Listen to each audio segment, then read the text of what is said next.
Yan guys, tayo ay gagawa ng ito yung pangdaing natin guys. Hindi siya masyadong malaki pero hindi rin siya masyadong maliit. Ayan, nung nagagawa muna tayo ng natin. Ilalagay natin to sa ating sauce ng daing. Ayan, gusto ko po kasi may mga ganito.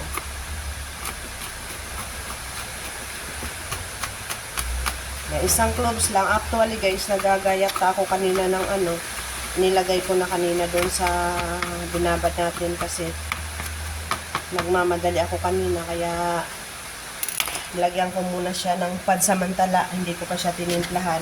Tapos binabad ko na yung bangos, hinango ko ulit. Tapos ito na ngayon yung natin. Yan. Yan na yung ating final.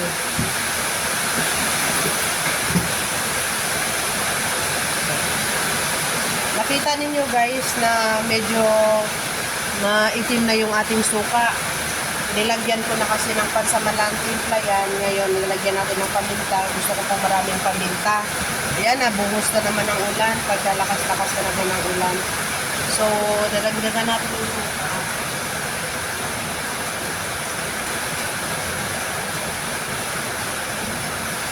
Dadagdagan natin yung suka guys para talagang mababad siya sa suka. Ayan. Kasi masarap kasi pag nakababad talaga siya. Ayan. Masarap po yung suka, medyo maanghang. Ayan, ganito na lang yung gagawin natin. Ayan. Tapos ititihaya natin. Tapos itataklob natin to ng pabaliktad guys para magkasya yung ating lagayan. Magkasya siya sa lagayan, hindi yung magkasya ang lagayan. Diba? Ganun lang yun. Ayan. Kailangan natin siyang ganyanin. Mahilig po kasi ako magdaing guys. Kaya lang gusto ko mga daing na maliliit lang. Meron namang binibili kami dati na talagang lang siya. Pero napakasarap talaga guys ang daing. Lalo na pag pinirito mo to na medyo balutong-lutong. Ay wow. Talagang napakadali lang pong magdaing guys. Paminta, bawang.